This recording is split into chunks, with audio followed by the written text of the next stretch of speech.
사복음서 그러면 뭐죠? 마태, 마가, 누가, 요한복음. 그렇죠. 그 다음에 공감복음 그러면 어떻게 됩니까? 공감복음 마태, 마가, 누가, 그리고 요한복음. 이래가지고 공감복음 외에 요한복음 이렇게 얘기하든지, 아니면 사복음서 이렇게 얘기하죠. 이 사복음서의 내용의 특징을 보면, 자, 마태복음은 왕이신 예수를 얘기하고 있고, 마가복음은 순종하며 종이신 예수를 얘기하고 있고, 누가복음은 사람이신 예수를 얘기하고 있고, 요한복음은 하나님이신 예수를 이야기하고 있다. 그러면 쓰여진 서술적 내용을 보면 어떤 특색이 있느냐? 여기까지는 여러분들이 다 잘 알죠. 서술적 내용은 첫째, 마태복음은 구약을 조명하면서 주제별로 묶어서 성경을 기술해 나갔다. 그래서 여러분들이 마태복음을 보면서 이 순서 다음에 요게 오는가 보구나, 이게 시대적인 배경이고 시간적 배경이구나, 이렇게 생각하면 큰 오산이에요. 그러니까 나중에 된 게 먼저 나올 때가 있고, 먼저 나와야 될 게 나중에 나올 때가 있는 부분이 마태복음이에요. 할렐루야. 자, 마가복음은 어떤 부분에서 간결하고, 그리고 아주 핵심적인 부분만 얘기하는 성향을 가지고 있습니다. 마가복음은. 누가복음은, 여러분, 누가복음은 역사적 순서에 의해서 기술된 복음서다. 그러니까 누가복음은 상당 부분 그런 어떤 역사적인 순서에 따라서 기술된 내용을 가지고 있다는 것입니다. 그리고 요한복음은 신학적이며 그리고 대화적인 차원, 대화체로 만들어진 것이 요한복음이다. 여러분, 오늘 이 말씀 속에서 왜 제가 이거를 먼저 얘기하냐면, 여기 오늘 나다나엘이라는 사람이 나오는데, 이 나다나엘이라는 사람을 소개하기 위해서, 그리고 또 이 나다나엘과 예수님과 대화 속에서 이루어진 역사를 통해서 여러분과 내가 큰 은혜 받고자 우선 먼저 공감복음 전체 내용을 이야기를 했던 것입니다. 여러분 보세요. 지금 말이에요, 나다나엘이라는 사람이 예수님에게 오는 과정을 보면 재미나게 먼저 빌립이 예수님에게 온다는 거예요.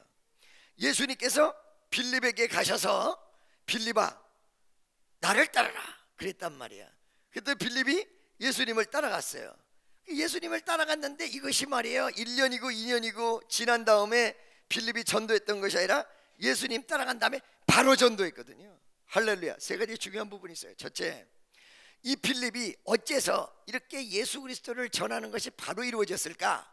이 내용은 바로 복음 받는 자의 모습이 나타나는 열매로 연결된다는 거예요. 즉 얘기하면 예수를 영접했어. 그리고 그 영접한 것이 단순히 좀 이따가도 이제 여러분 얘기할 겁니다만은 단순하게 예수를 영접했다는 것이 말로만 된 것이 아니라 가슴 속에서 됐거든요. 체험적으로 이루어졌거든요. 예수가 누군지 알았어요. 처음에는 말로만 듣던 예수를 직접 만나보니까 누군지 알았어. 그 예수는 위대한 예수야, 놀라운 예수야. 자기 마음속이 움직여졌어. 그러니까 바로 나다나엘을 전도했던 것입니다. 두 번째는 이렇게 그 강렬한 열정이 어떻게 나타나냐면 예수님에게 받은 그대로 나타났어요. 예수님께서 불렀던 내용과 똑같이 나타났어요. 여러분 가정에서, 여러분 직장에서, 그리고 여러분 주변에서 전도하는 현장에서 가장 기본적으로 나타나는 게 뭐냐면 받은 은혜대로 나타나요. 할렐루야. 그러니까 예를 들어서 여러분이 이 신유 은사를 받았다, 예수 믿고 은혜를 받았대. 그러면 전도 현장에서 뭐가 나타나냐면 신유가 나타나요. 내가 받은 은혜대로 나타난다고요. 내 느낌대로 나타난다고요. 그러니까 여러분 목사도 굉장히 중요해요. 담임 목사가 어떤 스타일이냐에 따라서 성도들도 다 그 모습을 가져요. 그 신기하게. 옛날에 여러분 조영기 목사님 그 목소리 흉내내는 부목사들 많았잖아요. 조영기 목사님 흉내냈던 부목사들 많았죠. 그 왜 그런 줄 아세요? 그 조영기 목사님 그 목소리를 통해서 은혜를 받은 거예요. 그 은혜가 그대로 나타난 거야. 그래서 여러분 처음에 받는 은혜가 중요하고, 만난 목사가 중요하고, 그 다음에 여러분 신앙생활이 처음에 어떤 형태로 됐냐가 굉장히 중요합니다. 이게 할렐루야. 그 받은 은혜대로 나타난다니까. 그러니까 빌립이 예수님이 오셔서 예수님에게 와보라, 너 나를 따르라 이랬던 내용을 그대로 답습해서 자기 친구 나다나엘에게 와보라 이렇게 얘기한다고요. 어쩌면 그렇게 똑같이 받은 은혜대로 나타나는지 몰라. 세 번째는 이렇게 받은 은혜대로 나타났던 이 빌립이라는 사람이 나다나엘을 데려와 가지고 계속 자기가 붙들고 늘어졌다면 여기서 열매 안 맺을 수도 있어요. 어느 부분에서 나다나엘이라는 사람은 나타나는데 빌립이라는 사람은 사라져요. 어느 부분에서는. 할렐루야. 세례 요한이 뭐라고 했습니까? 나는 쇠여야 하겠고 주는 흥하여야 하겠사오매. 할렐루야. 전도의 책무가 어디까지냐? 주님을 만나게끔까지만 하는 거야. 그러니까 주님을 만난 다음에 그 영혼을 주님 앞에 맡기는 거야. 할렐루야. 믿습니까? 그러니까 이 빌립이라는 사람이 자기 자신을 꺾으면서 자기의 의를 죽이면서 예수님에게 그대로 가서 이 나다나엘의 모습 그대로, 또 그 다음에 이 나다나엘에게 예수의 모습 그대로 자기가 중간에 끼지 않고 그대로 만나겠다는 거예요. 이것이 열매로 연결됐다는 것이죠. 할렐루야. 신앙은 뭐냐면 주님과 나 사이예요. 그러니까 여기서 신앙이 안 자라는 사람은 어떤 사람이냐면 처음에 전도를 받아서 그 전도 받은 사람이 빠지고 주님과 나와의 관계가 제대로 형성이 되는 게 전도고 그리고 은혜인데, 이게 아직까지도 1년이 되고 2년이 되고 3년이 돼도 구역장이 중간에 껴있고 전도한 사람이 중간에 껴있고, 물론 서로 성도가 서로 교통하면서 이끌어주고 끌어주고 시험 당할 때는 그 시험에서 벗어나게 하고 말씀도 가르치고 이런 거 다 있어야죠. 근데 신앙 자체에서도 그 사람이 없으면 교회를 못 나와. 그 사람이 이끌지 않으면 교회를 아예 안 나와. 이 모습은 이 예수 그리스도의 위대한 역사를 진짜 제대로 만났느냐, 정말로 체험했고 정말로 예수를 따라가느냐라는 퀘스천이 들 수 있는 모습이라는 것입니다. 빌립이 빠졌습니다. 나다나엘과 예수와 나다나엘, 이 두 분의 이야기 속에서 하나님의 귀한 역사와 교감이 이루어졌다는 사실을 믿으시기를 예수의 이름으로 간절히 축원합니다. 그런데 여러분, 여기서 빌립이 나다나엘을 전도할 때 와 보라 그랬거든요. 뭐라고? 와 보라 그랬어요. 할렐루야. 왜 어째서 와 보라고 얘기했을까? 할렐루야. 그 내용을 나는 오늘 설교하고자 합니다. 다 같이 따라하세요. 논쟁보다는 경험이 중요하다. 할렐루야. 여러분, 많은 사람 예수 믿으라고 전도를 한번 해보세요. 그러면 대부분 여러분 그냥 따라오지 않으면 논쟁하게 돼 있어요. 뭐라고 논쟁하냐? 그 예수 믿는 것들이 말이지 하면서 얘기하기도 하고, 그 교회 나가는 사람들이 말이지 이러면서 얘기하고, 그 예수가 정말 살아있나? 이런 식으로 논쟁을 해. 근데 이 논쟁도 나다나엘이 이루어졌어요. 그러니까 빌립이 전도를 기가 막히게 한 것이 논쟁을 종직시키고 뭐를 강조했냐면 경험을 강조했어요. 네가 와서 예수를 만나봐. 상상하고 머리를 굴리지 말고 와서 예수를 느끼고 보고 경험하고 체험한 다음에 and then 그 다음에 네 그분이 어떤 분이란 걸 알아봐. 오늘 이 시간에도 여러분들이 이 자리에 새 신자도 계시고 이 자리에 오신 지 얼마 안 되신 분들도 있어요. 그러면 그분들에게 권할 수 있는 내용은 뭐냐? 나하고 여러분이 말씀 속에서 논쟁을 권할 수가 없단 말이에요. 그래봐야 무익하거든요. 할렐루야. 뭘 권해야 돼요? 예수를 만나보라, 느껴봐라, 은혜를 받아봐라, 기도해봐라, 주님 앞에 나아가봐라, 주님 뜻대로 달려가봐라. 왜? 논쟁보다는 경험이 여러분 가슴속에 예수를 증거한다는 것입니다. 그래서 오늘 설교 제목 뭐냐면 논쟁하지 말고 경험하라. 할렐루야. 아멘. 옆에 있는 사람에게 논쟁하지 말고 경험해야 됩니다. 그러면 이 빌립이 어떤 논쟁이 있었기에 와보라 이렇게 얘기했냐 이 말이야. 할렐루야. 믿습니까? 예수 그리스도를 소개를 했어요. 여러분, 전도라는 건 뭐예요? 예수 그리스도를 소개하는 거예요. 내가 여러분들에게 설교하는 건 뭐예요? 예수 그리스도에 대한 설교예요. 소개예요. 예수 그리스도를 소개하는 데 있어서 가장 중요한 게 뭐예요? 성경 말씀이에요.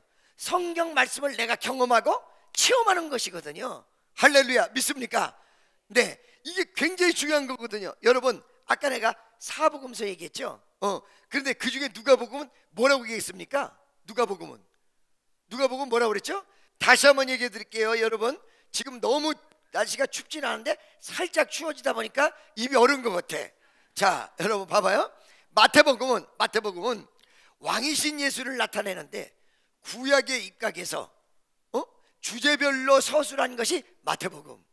할렐루야. 이런 거는 말이죠, 잊어버릴 것 같으면 좀 적어도 돼. 네. 그러다가 말씀 놓쳐서는 안 돼. 적지 마 또. 네. 보세요. 마가복음 뭐예요? 마가복음은 아까 얘기한 대로 간결하고 그리고 종이신 예수를 이야기하는 것이다. 간결하고 핵심 부분만 딱 찍어서 전해줘. 그 마가복음이 짧잖아요. 그렇죠? 누가복음은 뭐라고 그랬어요? 요한복음 먼저 할까요? 요한복음은 신학적이고 그리고 예수 그리스도가 하나님이다, 이 부분에 대한 내용이야. 그러면 이 누가복음은 뭐냐면 예수는 완벽하신 인간이시며 그리고 역사의 순서별로, 여러분 누가복음 1장 2장 3장에 보면 역사의 내용이 순서대로 쫙 나오는 부분도 있어요. 그렇죠? 그게 왜냐면 역사의 순서대로 이루어지는 거거든요. 그런데 이 누가복음이 다른 공감복음하고 달리, 아주 다른 사복음서와 달리 독특한 게 하나 있습니다. 그건 뭐냐면 대부분이 내용으로 들어가거든요. 바로 성경이 예수 그리스도의 세계라 이러면서, 그 다음에 태초에 말씀이 계셨으니 이 말씀은 곧 하나님이시니라 이러면서 바로 내용으로 들어가는데, 누가복음만큼 서술에 어떤 서론이 나와 있어요. 서론이. 그게 왜 그러냐면 그때 당시에 헬라 문학이 이런 식으로 돼 있어요. 어떤 소개적인 부분, 그 다음에 서론에서 굉장히 소개를 한 다음에 본론으로 딱 들어가는, 그걸 그대로 땄다는 거예요. 그러니까 대단히 문학적이에요. 그 다음에 대단히 과학적이에요. 이게 누가복음이에요. 할렐루야. 그런데 이 누가복음의 누가가 여러분 누구일까요? 내가 이제 물어볼게요. 첫째, 예수님 제자다. 그 다음에 두 번째, 사도 바울의 동역자다. 세 번째, 그냥 누군지 몰라서 누가복음이다. 그렇죠.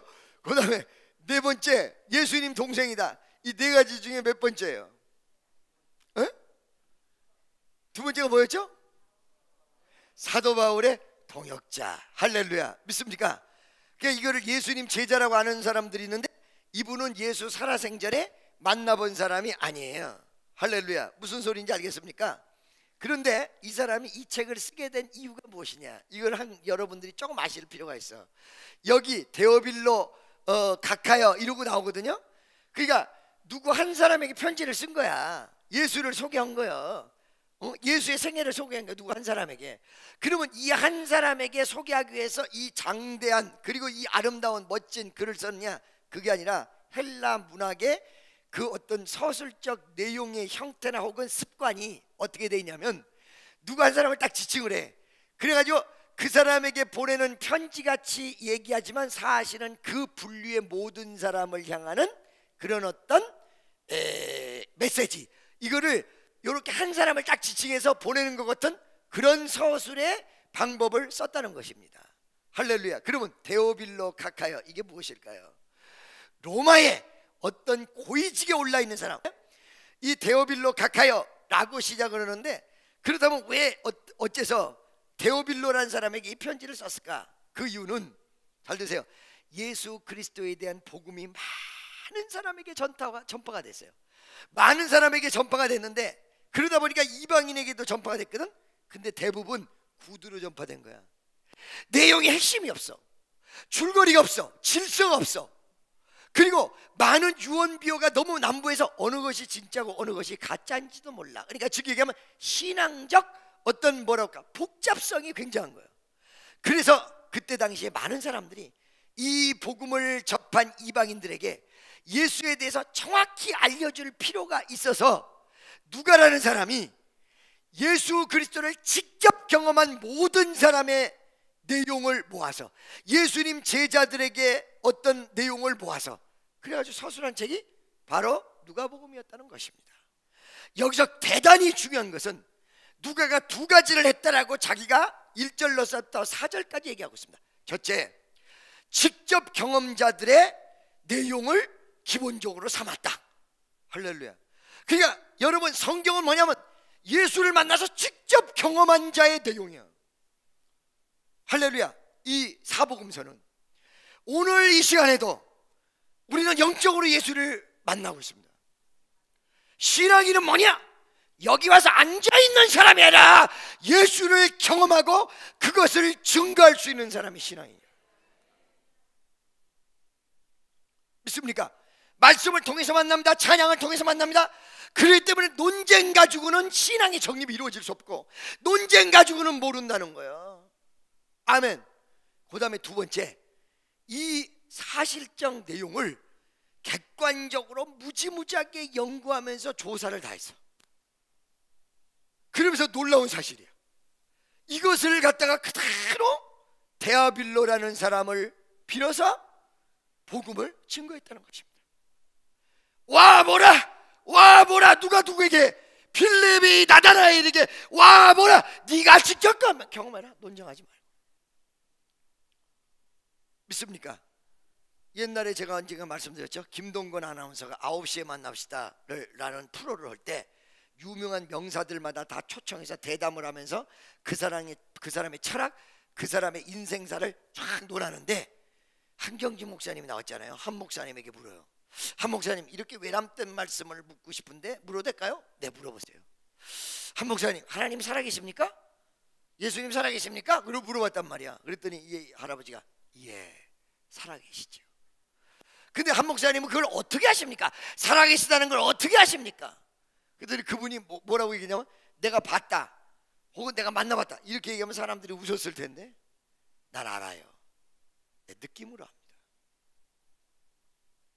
느낌으로 합니다. 그 느낌이 무엇인지 느낌 때문에 일평생을 다 갖다 바쳤어요. 할렐루야. 여러분, 아이들이 군대 안 가려고 난리를 칩니다. 왜? 2년 반이 허송세월이다 이렇게 생각하는 애들이 많단 말이에요. 개인적으로는 나라를 위해 바치는 것이지만은 그렇죠. 그 느낌이 무엇일게 자기 일평생을 전쟁 때에도 6.25 사변에도 남한으로 내와서 교회를 세우는데 자기 일평생을 갖다 바쳤습니까? 그 느낌 때문에. 그거는요 여러분, 단순하게 사람이 지나갈 때 저 사람 이쁘다, 못났다, 잘생겼다 요 정도의 느낌을 얘기하면서 느낌이라고 얘기하지 않았다는 거예요. 적어도 자기 일평생을 다 드리고 자기의 전체를 다 드릴 정도로 강렬한 인프레이션, 강렬한 느낌. 누구로부터? 주님으로부터. 이거는 누군가 제3의 물결 그리고 제3의 어떤 파워가 역사하기 전에는 그 가슴 속에 느낄 수 없는 강렬한 느낌. 그거를 한경림 목사님이 느낌으로 표현했다는 거예요. 너 와봐라, 뭘 받아라. 그분으로부터 느낌 한번 받아봐라. 할렐루야. 잘 들으세요. 예수 그리스도를 통하여 변화된 사람들 보면 예수 그리스도 만난 사람마다 다 변화가 됐어요. 그죠? 사마리아 여인이 변화가 됐어요. 그렇죠? 자, 중풍병 환자가 일어나서 걸어갔어요. 문둥병 환자가 깨끗함을 받았어요. 예수를 만나서 변화받지 않은 딱 두 사람만 내가 소개를 할게요. 모든 사람이 다 변화를 받았는데 딱 두 사람만 예수를 만났는데 변화를 못 받았어요. 하나는 가룟 유다고 하나는 뭐예요? 부자 청년이에요. 믿습니까? 성경적으로 보면 하나는 가룟 유다고 하나는 부자 청년이에요. 그럼 왜 이 가룟 유다가 예수님 제자인데 변화를 못 받았을까요? 못 받았을까요? 잘 들으세요 여러분. 복음은 파워가 어마어마한데 그 엄청난 파워의 복음이 사람 가슴 속에 들어갈 때는 굉장히 예민해요. 그래서 뭐가 끼어있으면 안 돼. 뭐라고? 뭐가 끼어있으면 안 돼요. 할렐루야. 옛날에 말이에요 여러분, 내가 어저께도 누구 집사님이랑 그런 얘기를 했는데 옛날에 그러니까 참 몰라도 진짜 하나님의 역사의 방향을 몰라. 옛날에 저기 역삼도 어디야 대치동 저쪽 성전 있을 때 많은 사람들이 인터넷 전도를 했었어요. 내가 전도해라 그러니까 인터넷 전도를 했어요. 그래가지고 인터넷으로 막 사람들을 끌어모았어요. 어떤 사람은 말이에요 돈 주고 끌어모았어요. 일당까지 줬어요. 그 막 사람들을 끌어모았어요. 그 앉혀놨어요. 근데 그때 말이에요 주님이 그걸 얼마나 기뻐하셨는지 몰라. 그리고 거기서 열매가 얼마나 아름답게 맺었는지 몰라.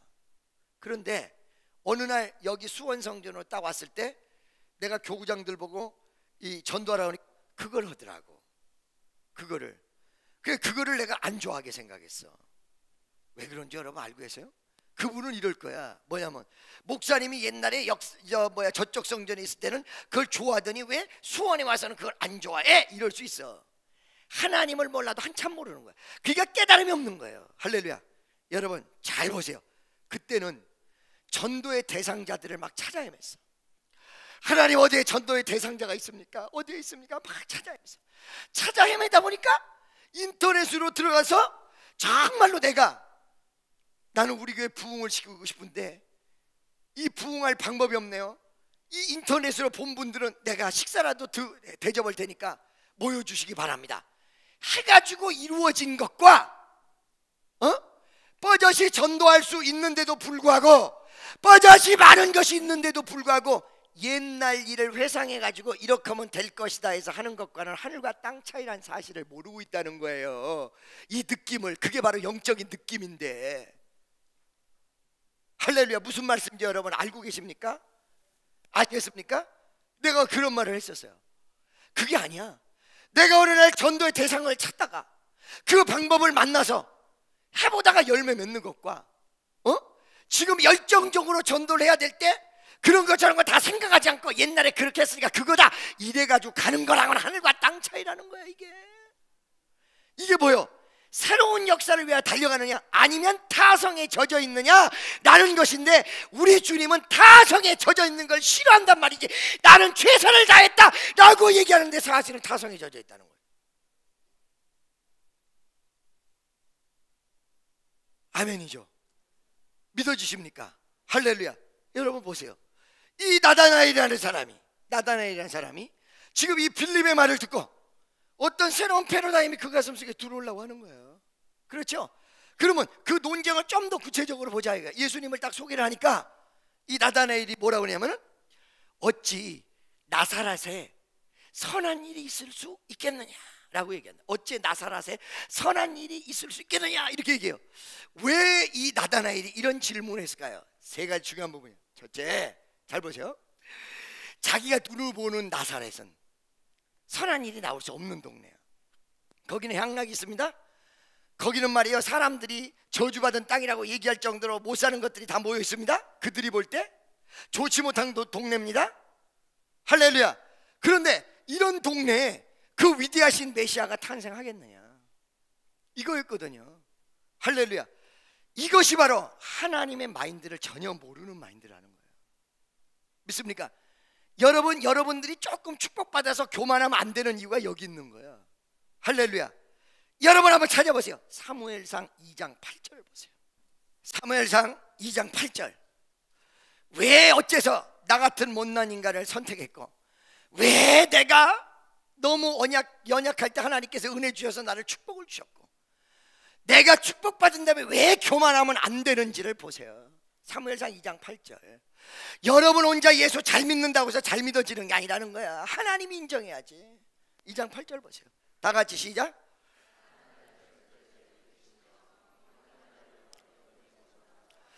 가난한 자를 진토에서 일으키시며 궁핍한 자를 거름더미에서 올리사 귀족들과 함께 앉게 하시며, 가난한 자였고 빈핍한 자였기 때문에 귀족들과 함께 앉게 했고 하나님 앞에 영광이 돌아갔는데, 한번 귀족들과 앉아보니까 지가 귀족인 줄 알고 보기다 힘을 줘. 하나님의 역사의 방향이 이렇게 가는 거거든요. 할렐루야. 왜 나사렛이야? 바로 인간적인 눈에는 메시아는 아름다운 동네, 멋진 동네에서 탄생해야 되는데, 영적인 내용은 아름다운 동네, 멋진 동네가 아니라 어떤 동네예요? 배고프고 춥고 외롭고 남에게 소외됐고, 바로 그 동네에서 영적인 내용이 이거니까. 가난한 자와 함께 하시고 거름더미에서 드사 위대한 역사를 일으키시는 그 바로 하나님이기 때문에 나다나엘의 생각과 하나님 생각이 너무 달랐다는 거예요. 믿어지십니까? 할렐루야. 하나님 왜 저런 사람을 쓸까? 그 사람이 빈핍한 자야. 그 사람이 말이에요, 여러분, 가난한 자야. 할렐루야. 그러니까 그 쓰임 받는 사람도 내가 가난하고 빈핍했기 때문에 나를 썼고 나를 축복하셨다는 사실을 깨닫고 좀 괜찮게 살게 됐을 때 교만하면 안 되는 거예요. 그러면 뭐하고 똑같은 거예요? 다시 떨어져야 될 사람하고 똑같이 되는 거예요. 그래서 이게 꺾이는 거예요, 자꾸. 아멘입니까? 할렐루야. 두 번째, 나다나엘은 어떤 사람이냐? 율법을 잘하는 사람, 구약을 잘하는 사람. 창세기, 출애굽기, 레위기, 민수기, 신명기, 여호수아, 사사기, 룻기, 사무엘상하, 열왕기상하. 아주 이거를 기가 막히게 잘하는 율법 선생이야. 너무너무 잘 알아. 그러다 보니까 미가서 5장 2절이 나타난 대로 메시아가 어디로 탄생할 걸로 생각했냐면 베들레헴으로 탄생할 것이다, 이걸 알았던 거예요. 할렐루야. 미가야 5장 2절 한번 빨리 보세요. 다 같이 시작. 베들레헴 에브라디다야, 너는 유다족 속 중에 작을지라도 이스라엘을 다스릴 자가 내게로 나올 것이라. 그의 근본은 상고의 영혼에 있느니라. 메시아가 어디서 탄생해? 이스라엘 다스릴 자가 어디서 탄생해요? 베들레헴. 할렐루야. 믿습니까? 근데 예수를 만나보니까 나사렛이거든. 할렐루야. 믿습니까? 무슨 말인지 알겠죠? 그러니까 어째서 나사렛에서 메시아가 나올 수 있느냐? 바로 베들레헴에서 나와야지 이런단 말이지. 이럴 수 있단 말이지. 근데 예수님이 어디서 탄생하셨어요? 나사렛에서 탄생하셨어? 예수님이? 예수님이 어디서 탄생했어요? 예수님이 살았던 곳이 나사렛이지, 예수님의 탄생은 어디서 있었어요? 그럼 왜 예수님의 고향이 나사렛인데 예수님이 탄생을 베들레헴에서 하셨을까? 그 이유가 무엇이었을까? 여러분 여기 또 오늘 세계사 또 나와. 네, 할렐루야. 여러분 세계사 보셨습니까? 옥타비우스 황제, 옥타비우스 대제라는 말을 들어보셨어요? 옥타비우스 대제, 위대한 황제죠, 그죠? 옥타비우스가 여러분 세금을 잘 걷기 위해서 로마 전역에다 무엇을 선포를 했냐면 호적정야락으로 선포를 했어요. 세금을 유기적으로 걷기 위해서. 그런데 이때가 이 예루살렘과 그리고 이스라엘이 어디 속국이냐면 로마 속국이다 보니까 로마에도 네 고향에 그리고 자기 어떤 장소에 가가지고 전부 호적을 정야라. 그래가지고 예수 그리스도가 탄생될 때쯤 호적정야로 이 베들레헴으로 갔다가, 믿습니까? 갔다가 거기서 역사가 이루어진 거예요.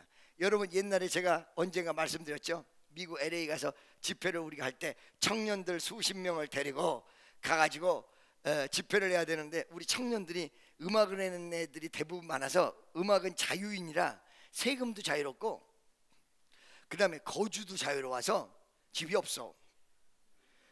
아무것도 가진 것이 없어. 그래도 잘 먹고 잘 살아. 할렐루야. 이렇게 잘 먹고 잘 사는데 이러다 보니까 얘네들이 비자가 나올 리가 없어요. 그게 자원관 밀어붙인 거예요. 뭐 국회의원 사인도 받고 해가지고 밀어붙였는데 여행사에서 목사님 얘네들은 비자가 나오지 않습니다. 그래요? 그래도 한번 해봐야지. 비자가 안 나온다는데 아니 12월 첫째 주에 집회를 하는데 또 비자 인터뷰가 11월 22일이야.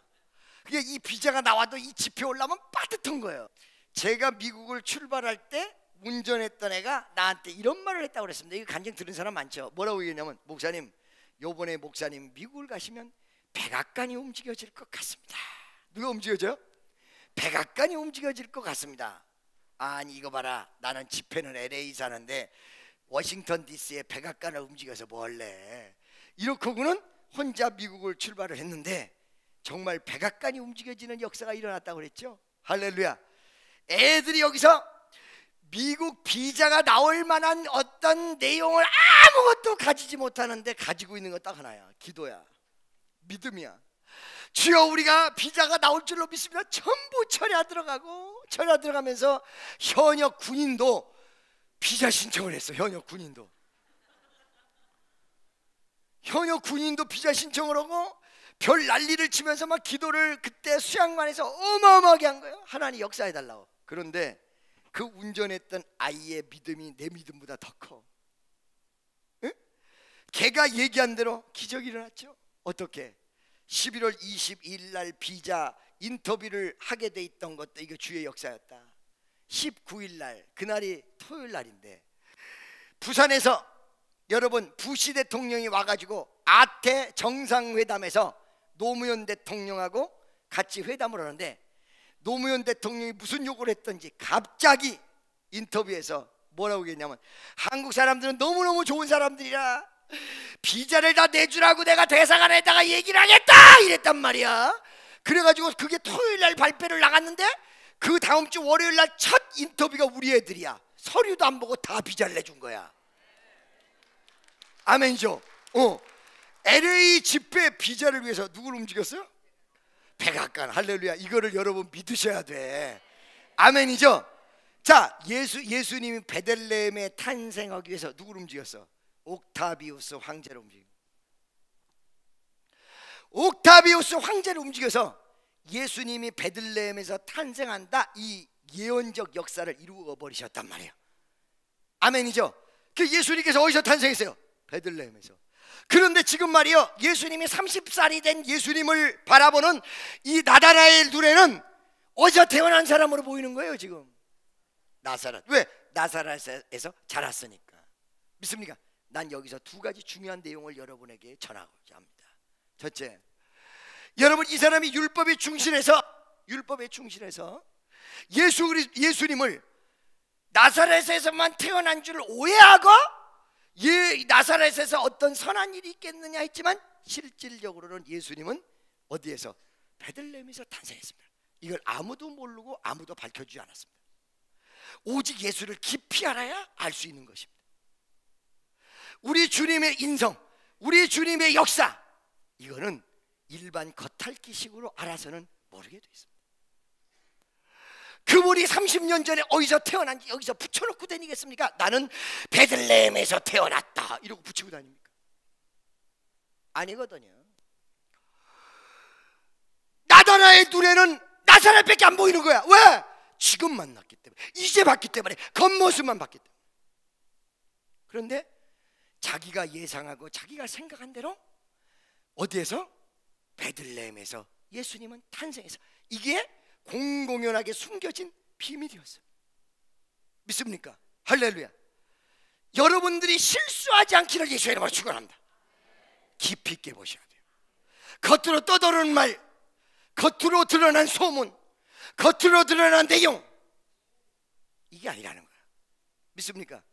어느 날 중국에서 신하 하나를 임금이 잡아왔어. 이걸 죽이려고 딱 잡아왔어. 잡았는데 그 사람이 기독교인은 아니지만 무지하게 뭐를 이렇게 꿰뚫어 보는 사람이래. 너 사기꾼이지? 아닌데요. 너 사기꾼 맞아 임마? 아닌데요.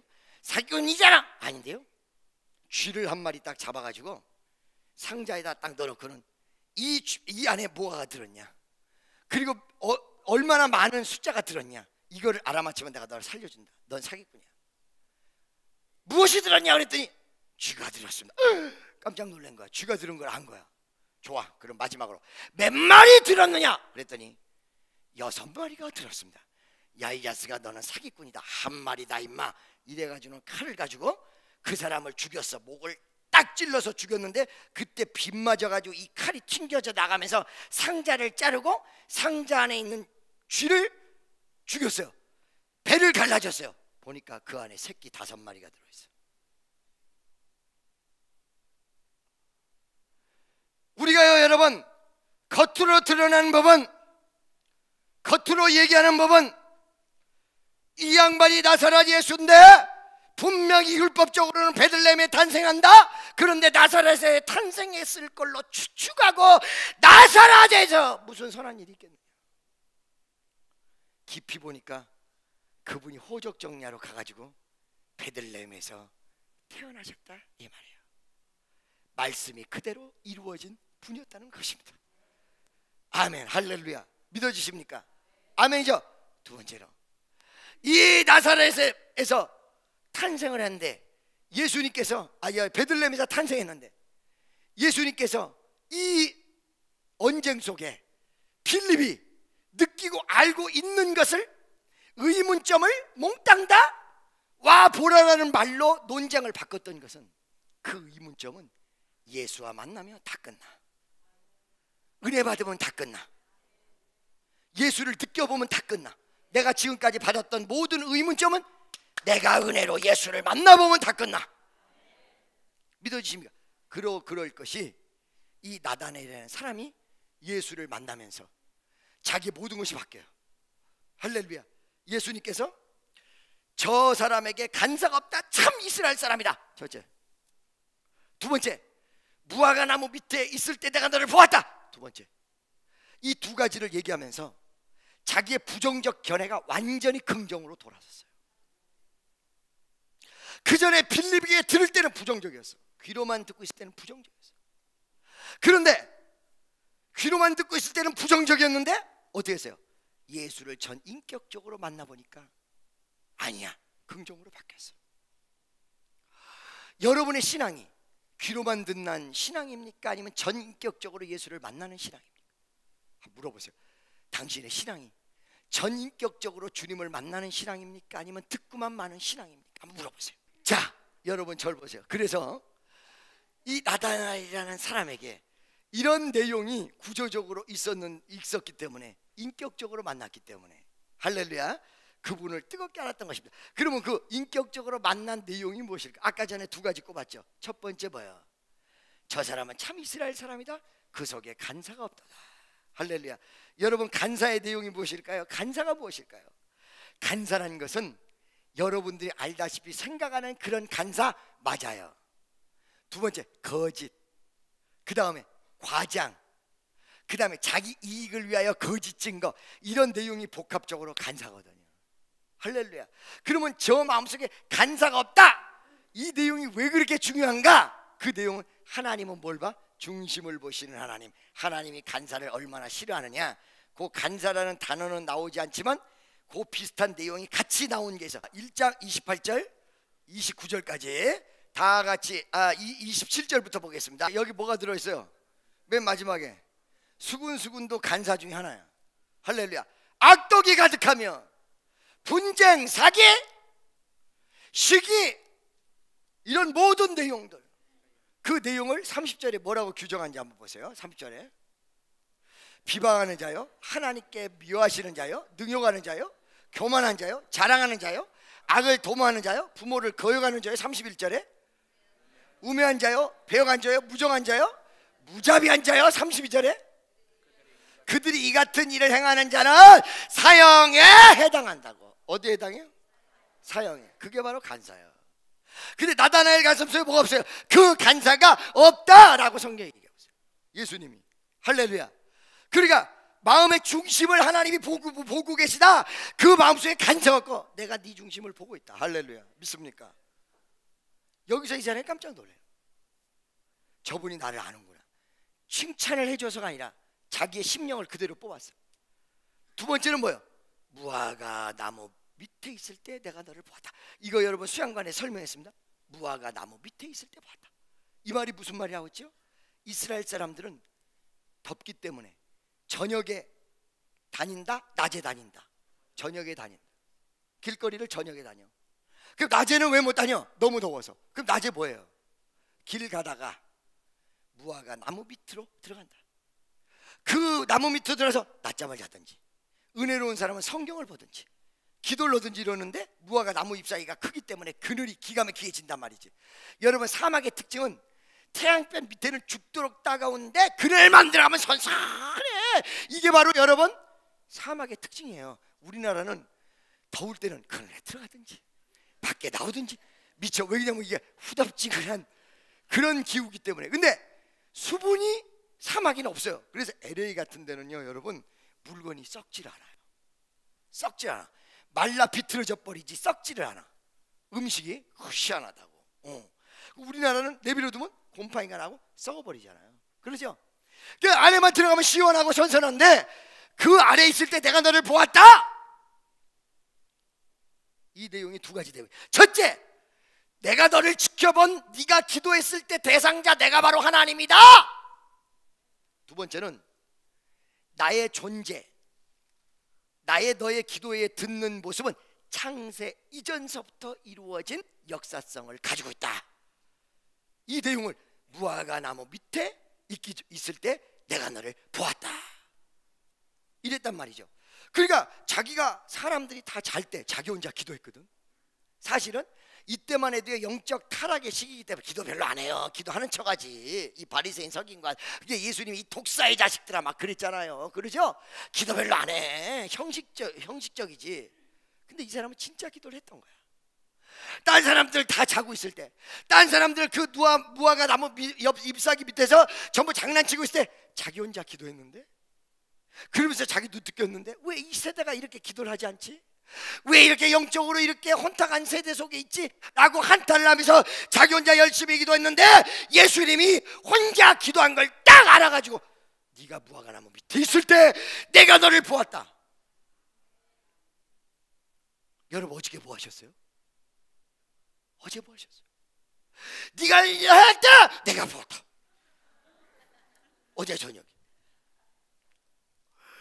너 그제 저녁에 수양관 안 하고 뭐하니?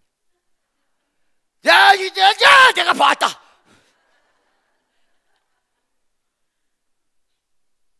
할렐루야. 지금 여러분 웃기는 하지만 속으로 찔린 사람 많아. 어떻게 알았지? 너 며칠 전에 뭐 했냐?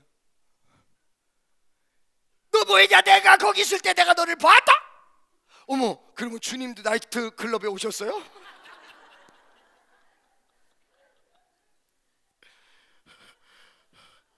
할렐루야. 내가 너를 봤다 그랬더니 어머, 주님도 나이트 클럽에 오셨구나. 이제 나이트 클럽 가도 돼. 주님과 함께 가게.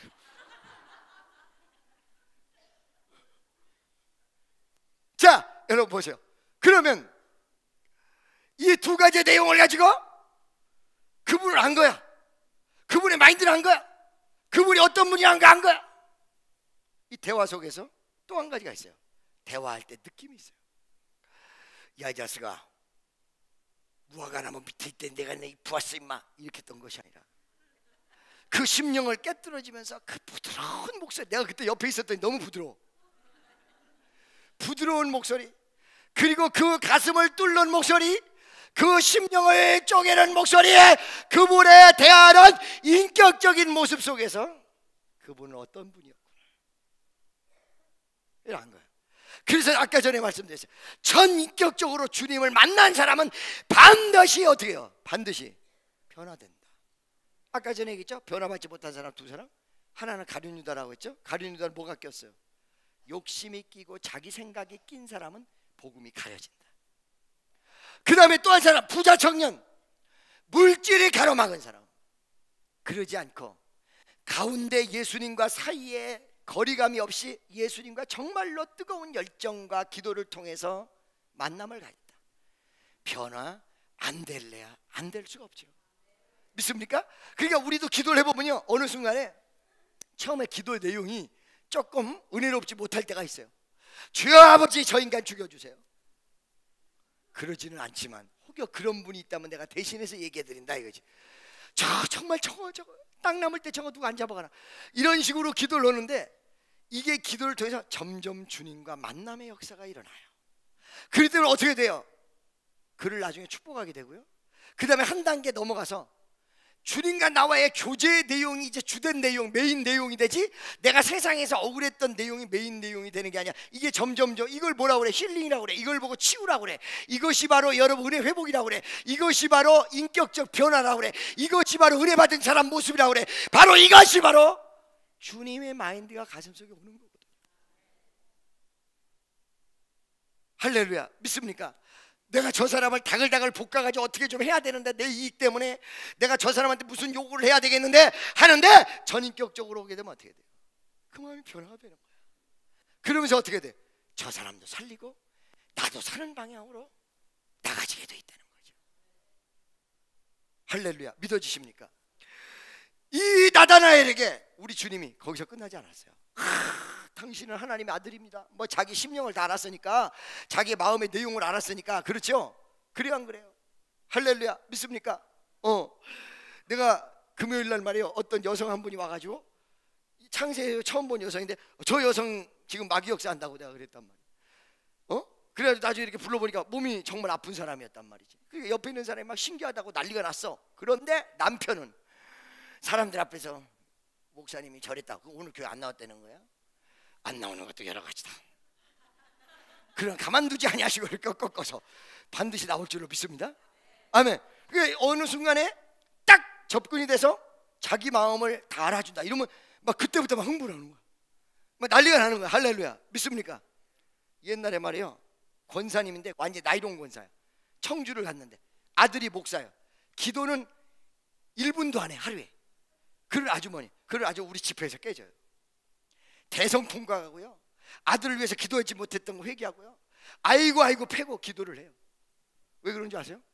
강대상에 제가 첫날 딱 썼는데 안내를 한다고 기도도 하나도 안 하는 사람이 치마 저고리를 딱 입고 와가지고는, 대부분 치마 저고리 입고 온 사람이 안내를 했으면 저 뒤에 앉아 있어야 되는데 가운데 탁 이렇게 하고 앉아있어요. 눈에 딱 띄는 거야. 보자마자 딱 눈과 눈이 마주치면서 당신 아들이 목사입니다. 여기서 기절해버린 거예요, 이 양반이. 그때서부터 관심이 글로 쏠리는 거예요. 그 뒤집어져가지고 완전히 회개가 터지고 자기 입으로 막 아이고 그러면서 아이고 우리 아들이 목사인데 아이고 내가 기도 안 한 거 아이고 막. 여러분 다 잘 산 거 같죠? 영적으로 깊이 들어가 보면요, 여러분이 생각하지 못했던 회개의 거리가 대단히 있기 마련이에요. 아까 전에 얘기했잖아요. 타성에 젖은 걸 주님이 싫어한다. 믿습니까? 할렐루야. 나는 최선을 다했다고 했는데 사실은 그 사람의 행동은 타성에 젖었어. 하나님의 은혜대로 하는 행동이 아니야. 그럴 때 책망이 가는 거야. 믿습니까? 할렐루야. 자, 여러분, 이 나다나엘이라는 사람에게 주여 당신은 선지자여 당신 하나님의 아들입니다. 깜짝 놀라서 자기의 신앙 고백이 입에서 나왔어요. 할렐루야. 믿습니까? 다 같이 따라하세요. 은혜를 받은 자는 고백이 이루어지고 더 큰 은혜로 연결된다. 아멘. 할렐루야. 믿습니까? 은혜를 받은 자는 신앙의 고백이 이루어져. 사람들 앞에서 내 스스로가 기도할 때. 그 다음에 은혜를 받은 자는 더 큰 은혜로 나아가. 은혜의 점진성, 은혜의 계속성. 받은 사람은 계속 받아요. 받은 사람 막 찾아다니면서 받아요. 갈급해지니까. 할렐루야. 은혜의 계속성, 점진성 어떻게 나타납니까? 여기가 신앙 고백이 딱 이루어지니까 예수님이 마지막에 뭐라고 얘기하느냐? 너는 이건 아무것도 아니다. 네가 인자 위에 천사가 오르락내리락 할 것을 보리라. 할렐루야. 예수님 이 말씀을 하셨어요. 믿습니까? 세 가지 중요한 부분이에요. 첫째, 예수의 이름으로 기도하고 예수의 이름으로 구원받는 것, 이것은 무엇을 얘기하냐? 땅과 하늘을 통일되게 하려 하십니다. 믿습니까? 만물을. 로마서에 보면 예수 그리스도 안에서 만물을 예수님이 통일되게 하려 하십니다. 예수 그리스도로 말미암아. 이 말은 무슨 말이야? 하늘과 땅이 따로 놀았다는 거지. 원수 맺어졌다는 거야. 그렇기 때문에 하늘의 축복이 인간에게 내려올 수 없었던 것인데, 믿습니까? 이게 뚫렸어. 예수로 말미암아.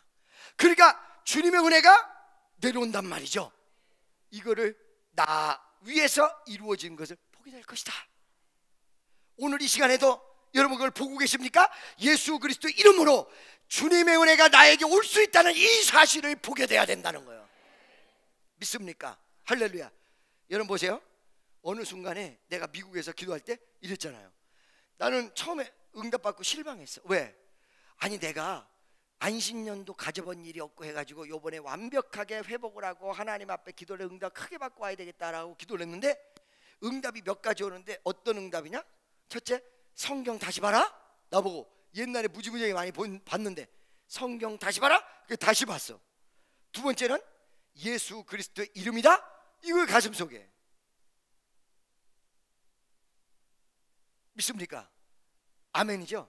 날 보세요. 그래가지고 나도 모르는 사이에 이상한 버릇이 하나 생겼어요. 그전에는 믿습니다 이렇게 하고 기도만 하는데 지금은 왜 이렇게 난 또 소리 지르는 거를 나는 사실 인격적으로 별로 좋아하지 않아요. 근데 나는 왜 이렇게 소리 지르는 게 자동적으로 되는지 난 알다가도 모를 일인데 그건 내 마음대로 되는 게 아니니까 여러분 이해해 주시고 서로 뭐 우리 마음대로 되는 게 아니란 사실을 그냥 인정. 이상하게 나도 모르게 나사렛 예수의 이름으로 이게 생겼어요. 옛날에는 그렇게까지 안 했거든요. 그냥 나사렛 예수 이름으로 깨끗함을 받을지 나사렛 예수 이름으로 이게 생겼어요. 예수 이름으로 이게 생겼어요. 여기 앉으면 복 받은 사람이 여기 앉으면. 믿습니까? 이게 나도 모르게 생겼어. 할렐루야. 이게 생겼다니까 정말. 전화상으로도 기도를 해줄 때 나사렛 예수 이름으로 왜 이렇게 강조를 하는 거야? 그냥 나사렛 예수 하지. 그런데 금요일날, 목요일날, 금요일날 그렇게 안수받은 사람이 주일날까지 자기 꿈을 꾸고 암이 사라지고 변화의 역사가 일어났다고 꿈에 말이야 암을 이거 다 쏟아버렸다 그러고 몸이 너무너무 좋아져가지고 간직하고 난리가 나버렸어요. 믿습니까? 할렐루야. 너는 내 위에 천사가 오르락내리락 하늘의 교통이 뚫려서 하늘문이 열려서 하나님의 응답이 오르락내리락, 기도로 올라가고 응답을 내려오고, 기도로 올라가고 응답을 내려오고, 예수 그리스도의 In the mighty name of Jesus Christ, 나사렛 예수의 이름으로. 제가 이 몸은 너무너무 지쳐있는 상태에서 미국을 갔고, 거기서 지쳐있어서 돌아왔, 몸은 아직 100% 회복된 게 아니에요. 이렇게 강대상에서 있다가 내려가면 몸은 죽겠어요. 근데 예배를 딱 끝마치고 이쪽 머리가 양쪽에서 터져서 오만 세상에 요괴 인간같이 뿌리 양쪽으로 날라 그래. 터질라고. 그 순간 이거 아무것도 아닌 것 같지만 내가 나를 안수해요. 내 손을 딱 얹고 내가 내 자신을, 예배 딱 끝나왔는데 눈이 막 튀어나오려고 그러고, 눈이 튀어나오려고 그러고, 막 머리가 이 뿌리 날라고 그래. 막 아파서 막 터져버리는 머리가, 막 우왕청이지만 상하고 난리가 났어. 이 손을 이 머리에다 얹고 나사렛 예수의 이름으로, 세상에 주사 맞은 것보다 더 빨라. 내가 기도했는데 아니 그냥 없어졌어 이게. 할렐루야. 지금은 이렇게 하는 순간 좀 더 아프니 반지에 여기 딱 맞아가지고 말.